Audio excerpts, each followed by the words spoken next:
Hello again.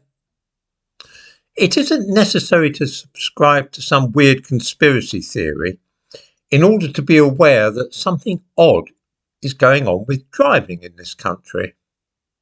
Hands up anybody who has noticed that local authorities no longer repair potholes in the road.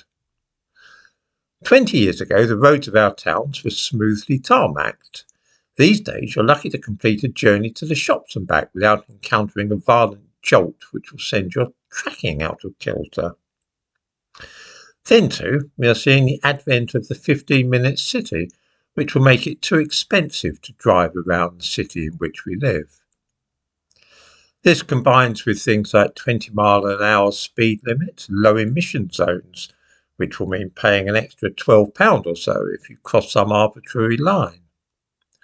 Meanwhile, the police allow protesters to block motorways and threaten to arrest motorists who get out of their cars to try and clear the road. There is something very strange going on, and motorists are increasingly being viewed as being just as reprehensible as smokers and drunks. Smokers actually show us how this game has been played in the past.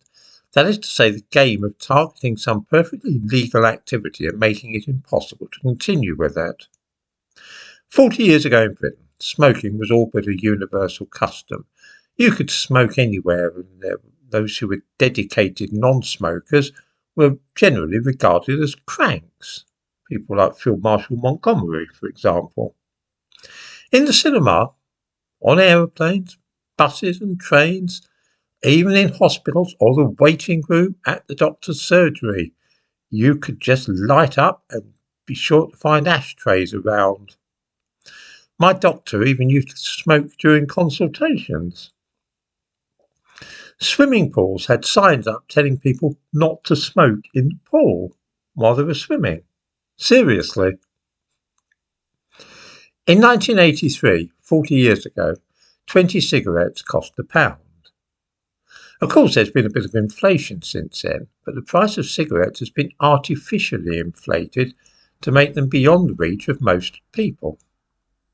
In 1983, a pint of milk cost 20 pence. Now it's something over 60 pence. In other words, it's gone up 3 times as much as it was in 1983.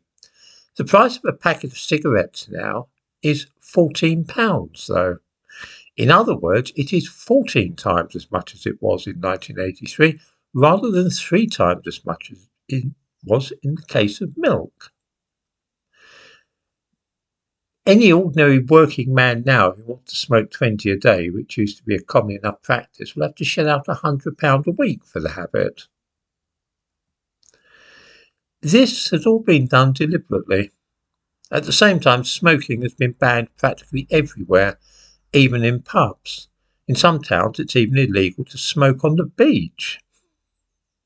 Nobody ever announced an official war on smokers, of course. Each of these steps was taken little by little until smokers are now a rare sight. This isn't a conspiracy theory, it's simply a fact. Much the same process is now taking place for motorists, although it's still in its early stages there. Those with cars are being portrayed as selfish people who cause pollution and whose exhaust fumes harm children. Not only that, their need for oil is destroying the planet. The fact that potholes are no longer being mended is another clue which suggests that the needs and wishes of motorists are no longer regarded as being important. Just as smokers were slowly squeezed out of social settings, so too are cars gradually being squeezed out by means of traffic calming measures, 20-mile-an-hour speed limits, and now the low emission zones. Charging motorists to enter Greater London is only the beginning, because other local authorities are also planning such moves.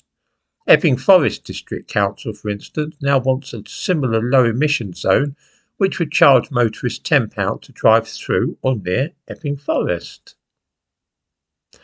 What we are seeing is an undeclared war on cars and the people who drive them. This promises to be every bit as energetic in the long run as a campaign against smokers.